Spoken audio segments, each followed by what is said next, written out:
Good morning, everybody. Friday programming for today is going to be traditional. We're going to do some Q&A. I have some questions today that two of them are kind of thematic, and I think you'll see why when I answer them. A good volume of questions coming in recently. I'm going to do my way to chip away at them. And I also got a suggestion. We've been playing around with doing some episodes with just Michael and I. Somebody made the suggestion. Actually, not somebody. Multiple people made the suggestion. If what do we call it? Bolt action Friday, negligent discharge Friday, whatever it'll end up being. Talk with Michael in his 20s. I'm in my 40s. A couple people suggested adding my dad. Now, I don't know what to call it if there's three generations sitting around the table, but we're going to try that probably next week. So I'll have my dad, who's currently on the road, probably driving at 30 miles an hour in the left-hand lane, somewhere from California back here to Montana. I apologize for anybody that he slows on their travels. We'll get him here, assuming he makes it back, Michael and myself. Three generations of, I'm not going to say wisdom or knowledge because I have neither of those things. Experience, maybe? Lack thereof when you come to Michael. I mean, he's only 23 years old, so what can he have? But that's what it's going to end up being. I think next Friday, if we're not able to get it in, then it'll be coming soon. So I appreciate the suggestion from the listeners on that one. We're going to go ahead and get that done. Let's dive into today. Traditional Q&A. Before we get into that, just give me the chance to pay the bills. That's all I ask. 60 to 90 seconds, and we'll be off right back into the show. Today's episode is brought to you by Spartan Forge, the creation of my good friend, Bill Thompson. Now, I've had him on the show. You can go back through the show and find it. He explains his background in the military, where he came from, and also the Spartan Forge app. This thing is ridiculous, and I have it up here on my laptop. I'm going to hit record so the viewers can see what I'm looking at right here.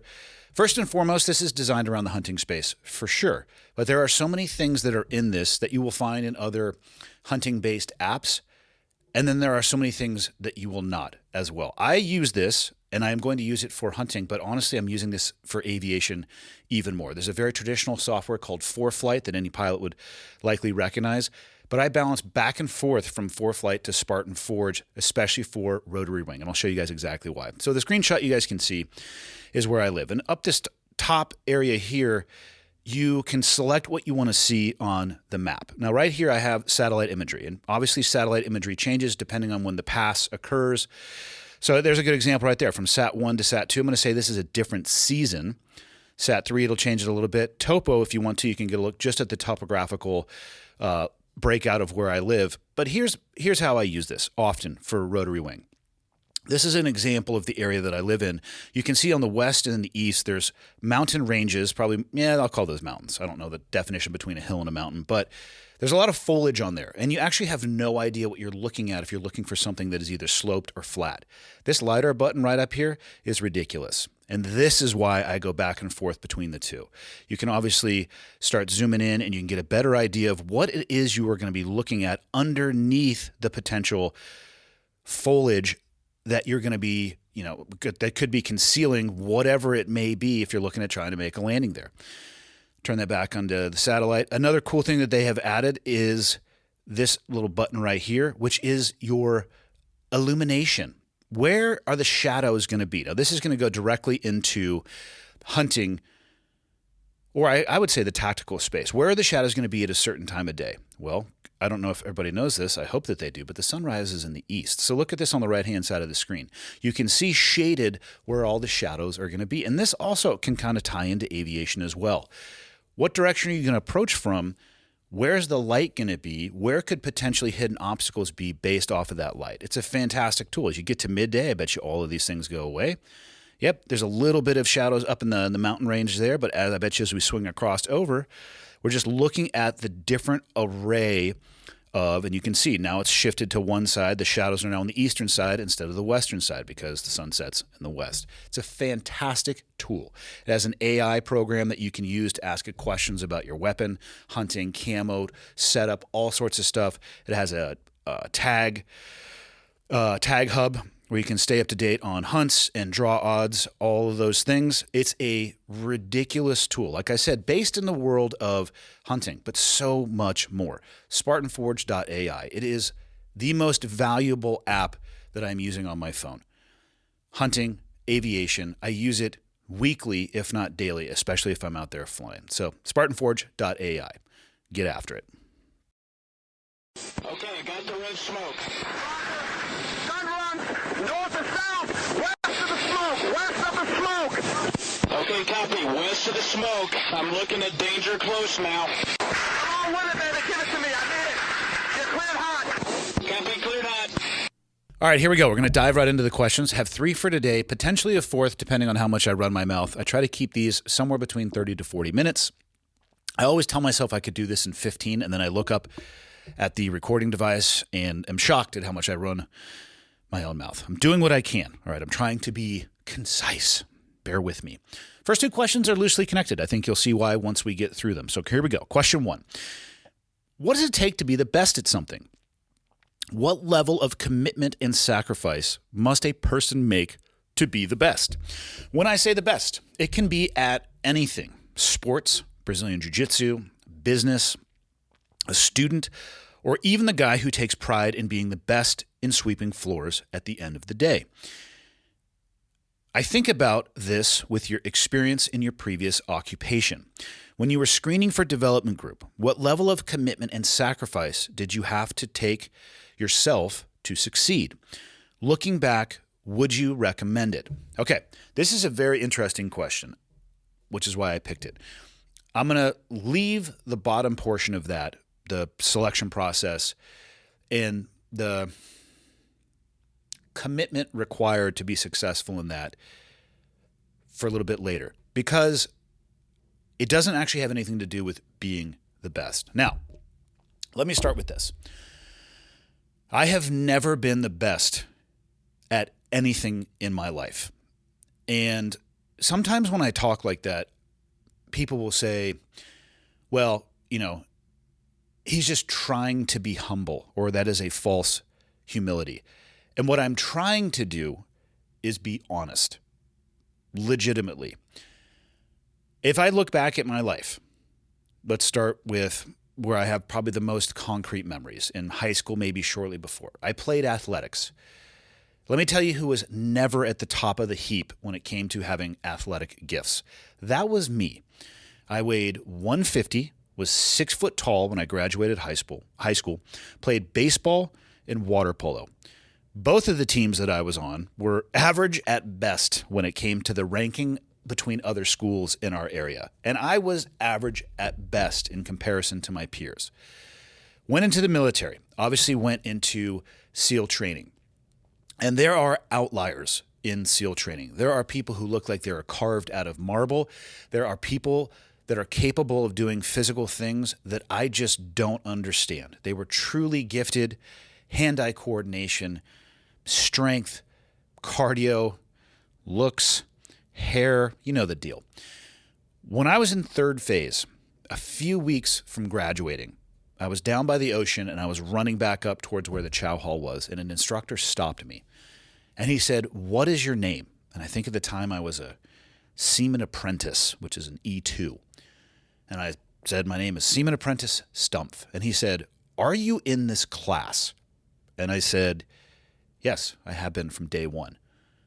And he just shook his head and walked off. He had no clue who I was, which actually meant to me in that moment that I had succeeded, because we were a few weeks away from graduating and I was just in the middle, a complete gray rock in the middle of a class that was relatively small. Why was that the case? Because guess what? I never hit their radar. I never did anything great, and I didn't galactically mess up either. I just was in the middle.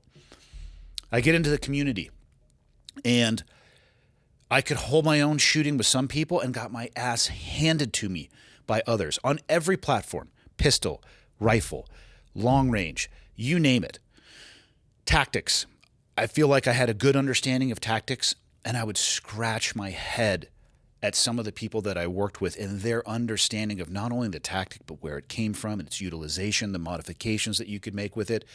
It was unbelievable. Every skill set we were responsible to do, there were people that absolutely ate my lunch. I was never the best at anything. I get out of the military, skydiving. Again, average. There are people who can do things that I don't understand. And I am sometimes in very narrow windows able to do things that some other people are not, but nowhere near the best. Jiu-jitsu. Good luck finding who the best person is in jiu-jitsu. I don't care what your belt is. There's somebody out there who has your number and they're going to eat your lunch. It's a daily humbling activity. I don't even know what it looks like to be the best. I guess if you're Gordon Ryan or Hodger Gracie and nobody can beat you, I guess that would be it. So, yeah, I'm neither of those people. Business, don't have a clue what I'm doing. Trying to figure it out as I go. Leadership, really no clue what I'm doing. Trying to learn from the mistakes that I have made and the lessons that I have learned from other people. Relationships, doing the absolute best, but a completely flawed person in every aspect of my life. Trying to learn from my mistakes. I think you get the point, and I'll stop there. Now, I'm going to tie this back because the second question or the second portion of the question ties directly into the screening process. I'm going to tie this back into my military career. Although I was never the best, the beauty of that world is I got to spend a lot of time with people that I considered, at least in the cohort of people that I knew, could see and touch and interact with, that were the best. And what that allowed me to do was pay attention and take notes. And there is one consistent thing across every activity that I have talked about, whether it's athletics, even military service, even leadership inside of the military service or the skill sets inside of the military. Jiu-jitsu, it directly ties into this. Some of the best, I'm not going to say the best, some of the best people that I know, again, in my limited orbit, 100% embrace this. Business, I feel like it's the same. Relationships, I feel like it might be the same as well. And it is this. The people in any of those sectors that I have seen more often than not outperform their peers had an insatiable focus on fundamentals. They never chase the shiny, flashy object. They consistently and constantly go back to, if you were to look at I don't have a book in front of me, but a collection of chapters and paragraphs and sentences. All of those things, though, require understanding the alphabet and a mastery of each one of the individual letters and an understanding of how they compare with others. The people in my life who are the best at what they do don't focus on the novel or the book. They focus on the alphabet and specifically the single letters inside of that alphabet. And it is boring from the outside. If you were to only focus on their desire to master the fundamentals, you might be bored. But if you only focus on what they are able to do with the mastery of those fundamentals, you're missing how they got to that place. If somebody is able to do something that is awe-inspiring for you, or you're on a range with a pistol or a rifle and you are watching somebody shoot at a level that you don't understand, and all you can think of is, I want to be able to do that. I want to be able to replicate whatever it is that they're doing. And you chase that shiny object, you're missing how they actually got there. You're missing the probably days, weeks, months, years, likely decades that it took them to get to that place. And if you chase that through an Instagram video or a YouTube tutorial that allows you or tricks you into thinking that there is a shortcut, I am here to tell you right now that is the fastest path that I have seen towards people failing. They try to find a shortcut. They get frustrated when their performance doesn't align with their expectations, and eventually they end up giving up. I'll give two examples: jiu-jitsu and shooting. The best shooters that I've ever seen, truly, you see them on the range, and you'll watch them. And you'll look at the shot timer and what they were able to do, and you'll ask yourself, how in the fuck is this person able to do that? Well, I got to spend a lot of time around people that were able to do those things. And God, there was a range at the East Coast Command, open 365 days a year. You could have ammo in your cages. You could check your weapons out at any time. And there was a log, a paper log that you needed to sign in. And I would go in and I would shoot before work often. And I'd put my name on the log. And this particular individual's name, who was one of the best shooters, his name was probably there 5 out of 7 days out of the week, sometimes 7 out of 7. Sometimes I would end up showing up there at the exact same time that this person was there. And they are not in this room doing high-speed drills. They're not doing shooting and moving. I would watch this individual practice, I'm not going to say for an hour, but for a time period longer than I would want to, the mechanics of getting your hands into position to index the weapon in his holster, to pull it out, to join his hands, to present it towards the target, just with a pistol. Same drills with rifles. Dry firing, magazine changes, sight alignment, natural point of aim, manipulating his equipment. And then we'd go to the range and he would fucking destroy everybody else.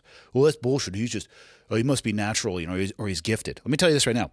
Being natural and gifted is a real thing. There are people as humans that are better at some things than other, but a natural gift does not outweigh experience and time in the saddle. You might be gifted, but that gift is going to bump up against a situation that you may not know what to do with it if you don't have the experience and time put in leading up to that point. If you can take somebody with a gift and get them to focus on their fundamentals, they are a weapon in every sense of the word. They will just be able to cut through situations that other people are they're smashing their head into the wall. And if you're that person, good on you, because I've never been that person. But I've been very frustrated by that person because I just wish I could do the things that they could do. And even in myself, trying to work on the fundamentals, I've never been able to get to the level that some of these people have been able to get to. But it has 100% improved my performance, specifically in shooting. Everybody wants to be out there with the shot timer, racing the shot timer, blasting steel, hearing it just ding, ding, ding, ding, ding, ding, ding, and knocking down head plates. The real key to a shorter time period on that shot timer is the fundamentals that lead you to the ability to do that. Jiu-jitsu. Some of the best practitioners that I have exposure to, and again, this is my own experience in the ecosystem that I can physically touch. Some of them have flashier games than others, but all of them have an understanding and a mechanical ability to execute fundamentals that is beyond reproach. You cannot build an amazing structure on a foundation that isn't sound. I have a limited amount of time doing jiu-jitsu, so I can only speak about my personal experience and the experiences of others who I consider my friends who have been training during the time period that I have. The fundamentals of jiu-jitsu, base, posture, pressure, escapes, frames, all of these things. If you were to say, I'm going to spend a month focusing on my posture, or talk to somebody else and say, I am going to spend a month working on my spider guard sweep, taking them overhead to an omoplata, which probably makes no sense. It doesn't even really make that much sense to me. I'm just kind of pairing together some flashy terms. And none of this is in my game, by the way. But if you were to ask somebody, which one do you want to focus on for a month? Most people would say, can we do the flashier thing that is more fun and maybe it's going to look a little bit better on a highlight reel? And it might look better on a highlight reel until you encounter somebody whose fundamental game is so good that none of your flashy shit works. And that's where the two worlds collide. And I've seen this happen in my limited time. I have done zero research on the internet for what I would call flashy techniques. I know that they're out there and I have nothing but respect for them. I didn't go down that path and I don't think I'm ever going to. What I try to do is I seek out high quality coaches, which I have access to. Then I do exactly what my coach says and nothing more. If my coach says, put your hand here, and he articulates why would I do anything other than focus on making muscle memory, putting my hand there until you encounter a situation where you need to move your hand somewhere else? That's my theory. I will do exactly what my coach tells me to do and focus on what my coach tells me to focus on and no more, because I need to understand it at a fundamental level. It's also kind of the way I learn. I have seen people who will receive that same information and then they will start to say, well, what if he does this? What if they do this? What if they do that? And before they even have a mastery of the fundamental, they're trying to figure out ways that the information that they have received can lead to other things. And then they'll spend more time focusing on those other things than that fundamental technique that actually led them to that place in the first place. I am not here to tell anybody how to pursue their journey through life or martial arts.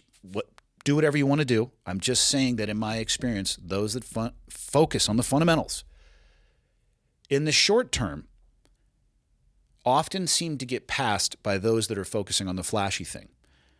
But in the long term, they always pass that person And I've seen a lot of people who focus on that flashy thing give up once they become frustrated, while that person who they originally passed and maybe got a little bit ahead of starts catching up to them, giving them a really hard time, destroying them, and then putting them in the rearview mirror.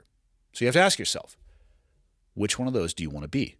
I want to be the person who puts people in the rearview mirror. That takes time, and that takes a fundamental approach of focusing on the things that really matter, the basics.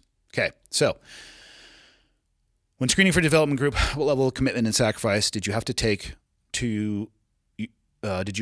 yourself to succeed? Looking back, would you recommend it? The job never suffered first. Everything else suffered. The hardest thing about, if I look back, my own personal experience, the hardest thing about my old job was not the things that they asked us to do. It was the time away. It was the strain and impact on relationships. The tactics, techniques, and procedures, I'm not going to say that they're easy. They're also not like putting a satellite into geosynchronous orbit. They weren't incredibly difficult. I could legitimately teach anybody the requisite knowledge and skills to do my old job. That's personal opinion, but I truly do believe that. Did we sharpen those skills to a very knife cutting edge? Yes. Could you actually explain those things to just about anybody? You absolutely could. The difficulty was the stress of that screening process. Oftentimes the instructor ratio was 1-to-1. So you have somebody looking directly at you, gauging your performance, which is a bottle of stress. Some people perform better in that stress. Some people come apart, and the fact that you lose an additional 30 to 40% of the people who go through that screening process, or at least during the time period that I did, I think speaks to that. People can go back, so it's not like it's the end of your career by any stretch. It's not a negative mark on your career. And to answer the portion as to whether or not I would recommend it, depends on your life circumstances and situation. Where are you in life? Would you be giving up something and risking an immense amount by pursuing a pipeline like that? Or are you earlier in your life where you have a lot of runway in front of you and you can risk as much as you want to? So would I recommend it? It's hard to say without talking to the person. Would I do it again if I was given the opportunity, knowing what I know now, if I could go back in time? Yes, I would. It was incredibly rewarding. It was enriching. It allowed me to answer the question that you asked based off my ability to be around people that just absolutely did things that I didn't understand. Awe-inspiring and inspirational, to say the least. Was there a cost associated with that? Yes, there was. But if I could go back in time, I think I'd be able to manage that a little bit better. I just was young and inexperienced in certain aspects of my life. And that's kind of how we all are when we're young and inexperienced in certain aspects of our life. The commitment was of time and sacrificing everything but the job. That shouldn't be the primary focus, in my opinion, for most people, depending on what the job is. This job was a little bit unique, and to a degree that is an excuse because I could have balanced it better. But there still would have been an immense cost to it. So it could be worth it, and I might recommend it, but it would depend on you and the life change or the life situation that you're in. Ladies and gentlemen, this episode is brought to you by Maui Nui, the healthiest red meat on the planet, specifically axis deer.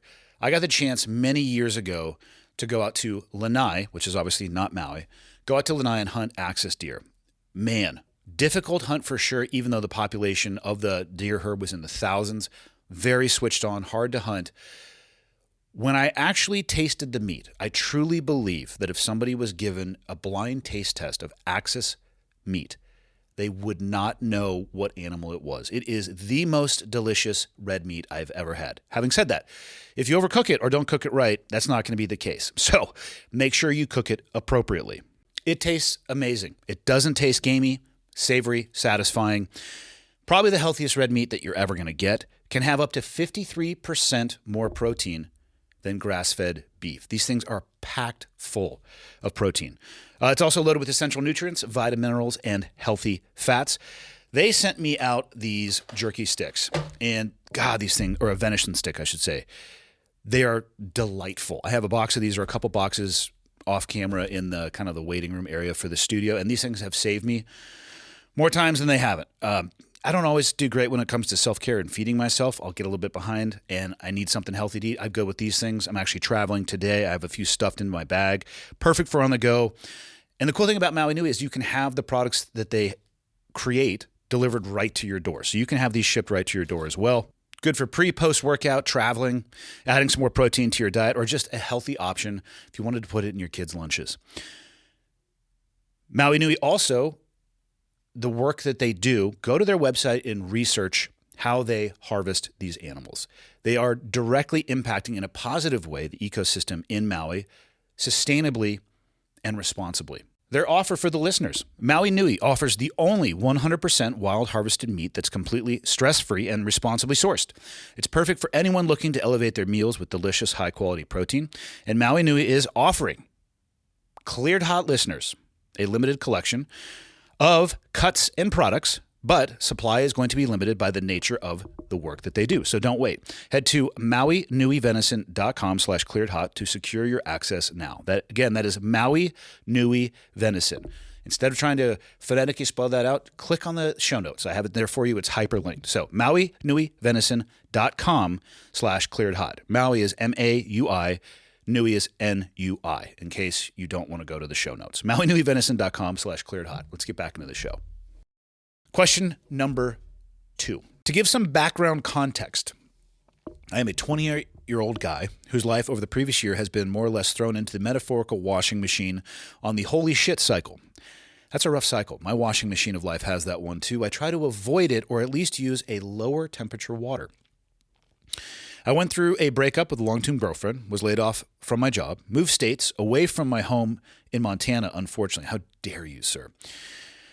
Went through a career change, started jiu-jitsu, tore my pec doing jiu-jitsu. That sucks. Kimuras are fun. I know exactly what you're talking about. Hopefully the pec tear wasn't complete and then you have recovered. Had surgery a couple months ago on said pec and landed my dream job. All of that being said, I've had a lot of time to think and gain new perspectives on a myriad of things. I began talking to a therapist, and it had a very positive impact on me and my understanding of how I think. One thing I've identified in therapy is that I struggle with being good enough, in air quotes the way that I'm looking at it. In fact, I would probably classify it as my single greatest fear in life, not being good enough. You have also, sir, described likely my own fear in life, a combination of that or not being there for the people that I love if I need them or if they need me. Actually, both would be the case. But my fear in life is not being there for them should they need me. Not being enough for others, my family and friends, and myself, and the standard I hold myself to. Where I feel that I struggle with this, where I feel that I struggle with this, sometimes the reading is tough, is that it feels to me like this kind of double-edged sword. In one sense, feeling like you're never doing or never done achieving, that you are continuing to work on yourself and improve yourself to be a better friend, family member, and version of yourself is a worthy cause. It's a crucial aspect to life. However, the dichotomy of this, Jocko is very proud of you right now in this moment, is that good enough is a moving bar. So this leads to my question for you. Do you think there is such a thing as being good enough? Should somebody ever be completely satisfied with who they are or where they are in life? Or should this be used as a driving factor to improve, even if it's never achieved? And how do you balance these two? There's a lot in those short sentences right there. And I think people can probably understand why I selected this. It ties in a little bit to the first question about being the best. If you can't be the best, is there a place where good enough is good enough? This question got me thinking about myself quite a bit and where I land in the way that I think about myself or I talk about myself. And I've talked about this pretty openly on the show. I am my own worst enemy. I am my own worst critic. And I don't think I am unique in that aspect in any way. I think most people are their own worst enemy, their own worst critic. And so many people that I have talked to, when it gets to things like, hey, the self-talk that you use for yourself, is it more positive or negative in nature? The crowd of people that use extremely negative self-talk is much bigger than those who focus on extremely positive self-talk. I fall into the former category, not the latter as well. Point being, I can be my own worst enemy. I can be so much more viciously critical of myself than anybody could ever be. And the reason for that likely is I know my own triggers. I know the things that bother me. I know my own insecurities. So I can weaponize all of those things against myself like an absolute samurai master, because I'm literally weaponizing all of those things internally towards myself like an idiot. And that is one of the things, actually, as a little bit of a tangential side note, I talk pretty openly about and it's not that I have done expansive, deep therapy for years. I've talked with therapists and counselors from time to time in my life, and it has been wildly beneficial. One of the best things in those experiences is talking with somebody and helping create an infrastructure or a pathway or guidelines internally that can help you recognize that negative self-talk, the negativity and damage and destruction that can come from that, and interrupt that. I'm not perfect at it by any stretch, but it did help once I realized and recognized that, hey, the person talking the most shit to you is the guy you see in the mirror. You can probably have some control over that. The fact that I let it go for as long as I have in my life without having that metric of control in place was shocking. Neither here nor there. Do you think that there is such a thing as being good enough? I think that there is a glass ceiling for every human being's potential. Equality of opportunity and equality of outcome are not the same thing. I understand why equality of outcome seems appealing to people. They want life to be fair. They want the human species to be fair and balanced and for everyone to be equal. And we are not. And that sucks, because that means people, regardless of how hard you work in life, are going to be better than you at some things. And you may be better at some things than other people. If you hit your glass ceiling, or you feel like you hit your glass ceiling and arrived at this place where you feel like you're good enough, is that a good thing? In my opinion, and the way that I live my life, no. I don't think that acceptance of good enough is enough. And the reason I say that is, any time in my life that I have said to myself, all right, I got the job done, whatever goal I was aiming for, whatever it may be, cool. I hit the absolute minimum threshold for what I would consider to be success. Every time that I have said to myself, okay, that's good enough, my effort rapidly diminished, if not disappeared. And if that starts at the very bottom end of what you consider to be successful, how are you ever going to get to the top end? I would rather bounce my face against a glass ceiling, not at a rapid pace, but at a microscopic pace where even if I arrive at a place that I consider to be successful, I keep working. And again, I'm not sprinting into a wall and smashing my face against it. Even if the effort that I'm putting in is having no measurable impact or difference, I am continuing with the effort, because that is the way that I want to live my life. I want to go out clawing and kicking and scratching and holding on and fighting as much as I can, because to tie back into the first question about people that I've seen and their ability to be the best, they never stop. Good is not good enough.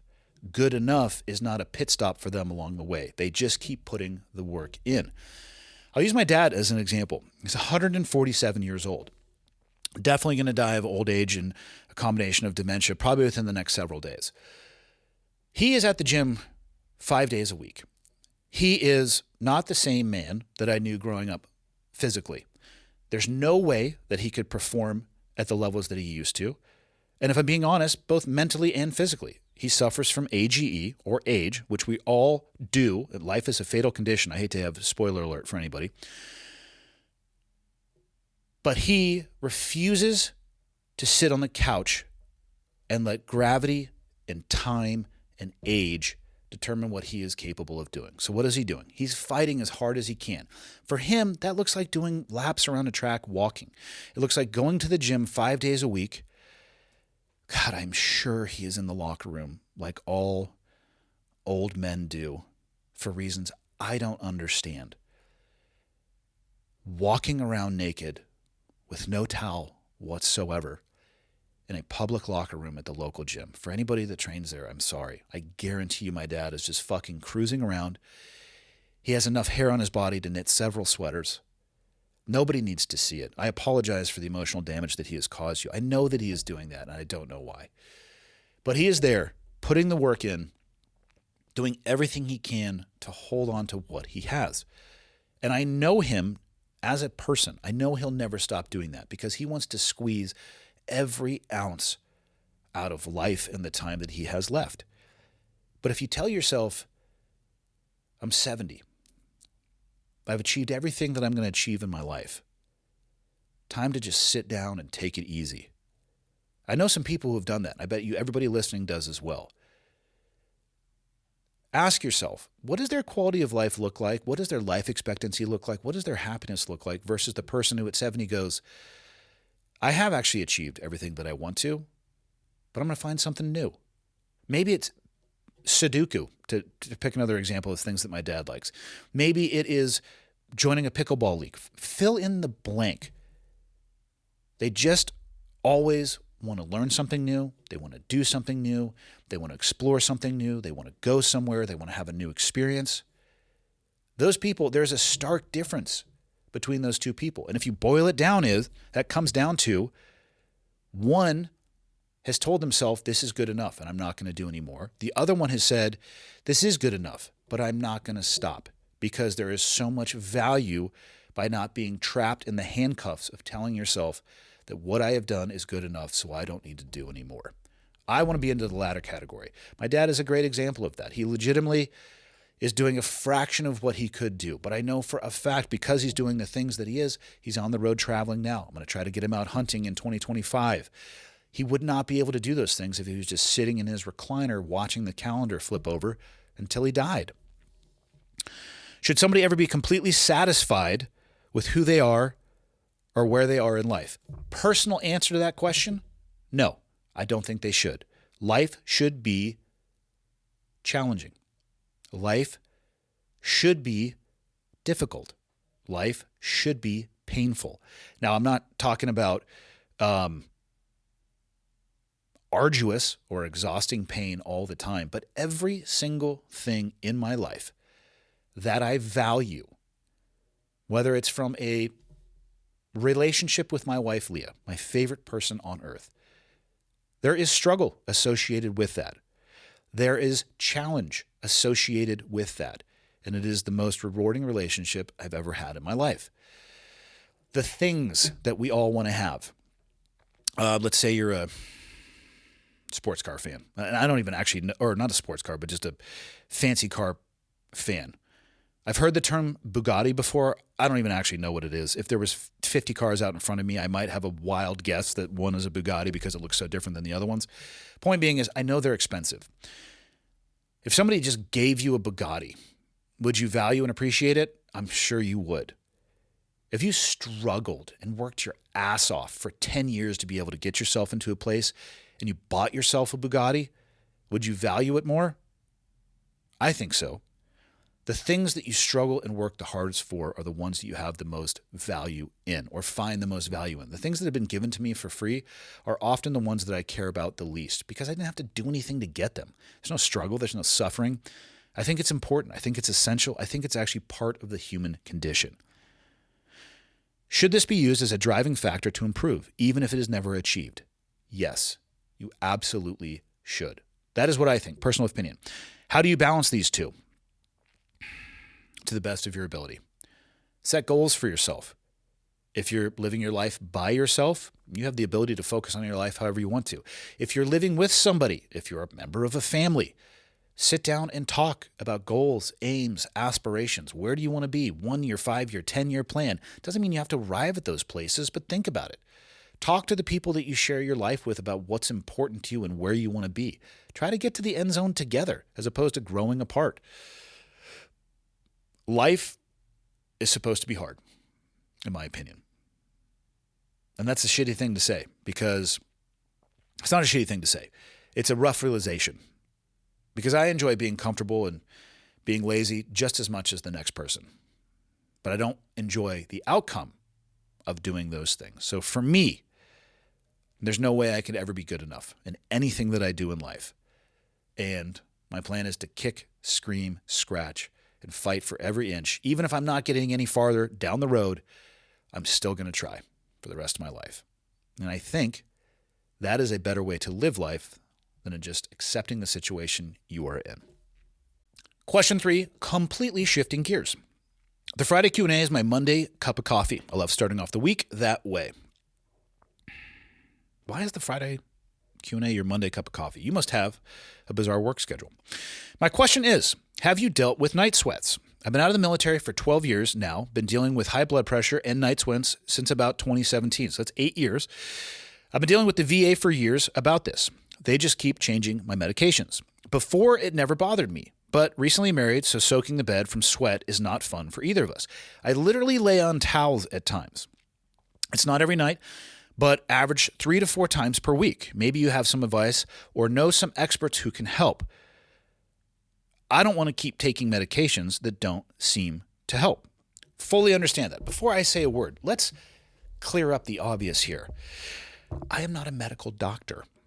I did watch the TV show House and ER for a little bit, so that is where my medical knowledge and experience come from, of which I have none. That's my point. So I'm going to give you some suggestions. None of this is medical advice. Please check with a doctor. Have a primary care physician, and maybe this can just hopefully give you some ideas that you could pursue with other professionals. Have you considered that the medications that you're taking, maybe for blood pressure or anything else, are actually what is causing the night sweats? My sister one time caught for me a medication interaction way back in 2005. I was sweating at night, but my resting heart rate was also 150, and it felt like my head was actually going to explode. That was due to a drug interaction that was not caught by my treating physician in the military. Not all doctors are created equal. Not all medical facilities are created equal. Doctors are all humans. Humans can make mistakes. I've heard of fantastic doctors and experience in the VA, and I've heard of people who their treatment fell short of the expectation that they had. That to me is not about the VA. That is about the bell curve of human beings. Get a second opinion if you can, and I would also suggest doing some research on your own on the medications that you are taking. Having experienced that myself, of being prescribed things by doctors who I put, and we all do, I think, an immense amount of trust into because of the crazy amount of knowledge and schooling and the practice that they have to do before becoming a practicing physician, or a residency, I should say. You take them at their word. Do a little bit of research on your own. Get a second opinion. So that's one aspect of it. I would say take a holistic view of your life. So 2017, 8 years ago, is there anything that shifted around the time period that the night sweats started? I have no experience with this. I mean, I have woken up sweating before, like covered in sweat, when I've had a fever from being sick, or when I was an idiot and I miscalculated the thermostat where I live and turned the heat on in the middle of the night and woke up feeling like I was dying in the Sahara Desert. First, the second one was my fault for sure. Can't say I'm responsible for getting sick and having a fever and sweating. The second one, the thermostat, was definitely my fault. Make sure you know what buttons you're pushing. So I digress. What happened back in 2017 that would have potentially caused that? Because if you're able to point to that, there has to be something in your life that shifted. Did you put in here how old you are? You didn't put in here how old you are. Okay, hold on. Been out of the military for 12 years. I have no idea how long you were in the military. So I'm going to put you at least in your late 30s to early 40s. That's a hypothesis. You were 18 in the military. I have no long you did have an idea you did when you were in, but 18, you've been out for 12. So even without your military service, I'd put you in the 30s, 40s. Okay. The reason I'm thinking about your age is this. You need to go in. Let me rephrase that. Again, I'm not a doctor. I'm not going to tell you what you need to do. I would suggest that you go get a complete and full workup done on your hormones, your endocrine system via a blood draw. The most expansive blood draw that you can get with as many markers as humanly possible. Not an expert on physiology of humans. My sister actually is delving quite deeply now and starting a new practice. She was spending a lot of time working in hospice. She's kind of shifting to the other side. Hospice being the end of life. She's shifting to the other side, hormonal-based medicine.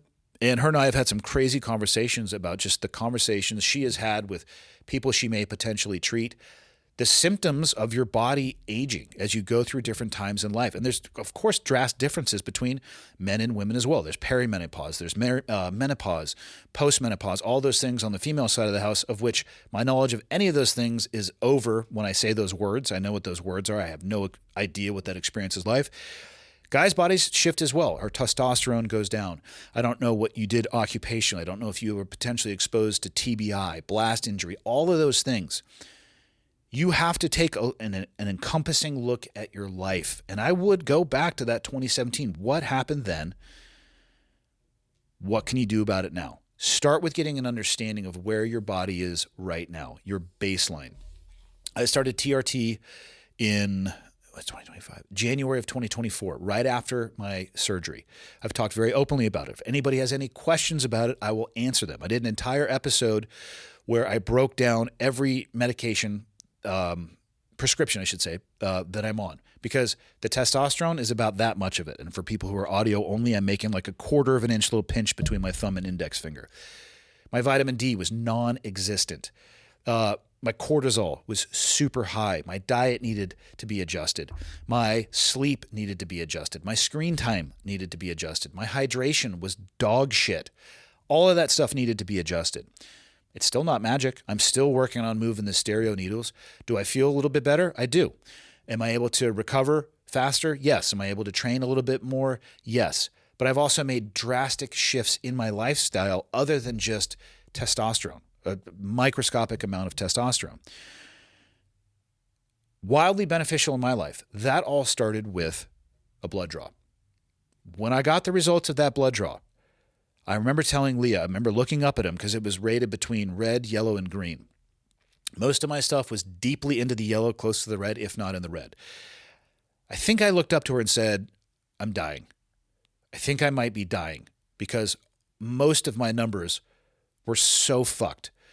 Lifestyle, occupational exposure, again, stress, sleep, poor stress, sleep management, poor diet, alcohol, it all ties in. I can't give you precise advice. The only thing I can say is there's many doctors. Get a second opinion. At a minimum, get a third opinion. Use the internet, but also be careful going down crazy ass rabbit holes. Things you find on the internet, please bounce them up against a doctor. And again, not all doctors are created equal. Find somebody that is aligned with what's going on with you and their desire to help you through that.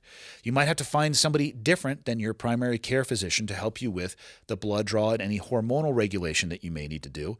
But I can tell you right now, it is 100% absolutely worth it.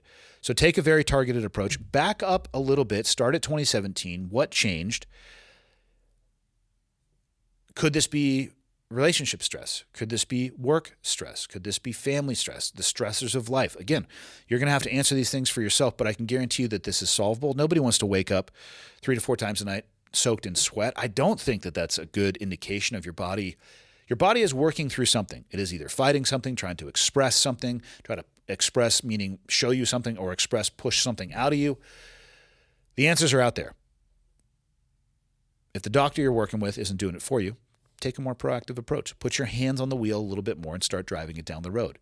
Let them help you but just take a little bit more positive control. I think you could have real impact, real life-changing impact. It is definitely worth it. I'm assuming you got a lot more time left in you, a lot more time around the track. It may take you a year to solve this, but imagine how much better your life will be in that year or at the end of that year when you have this figured out and you're just humming instead of hiccuping along the way. That's all I got. See everybody on Monday.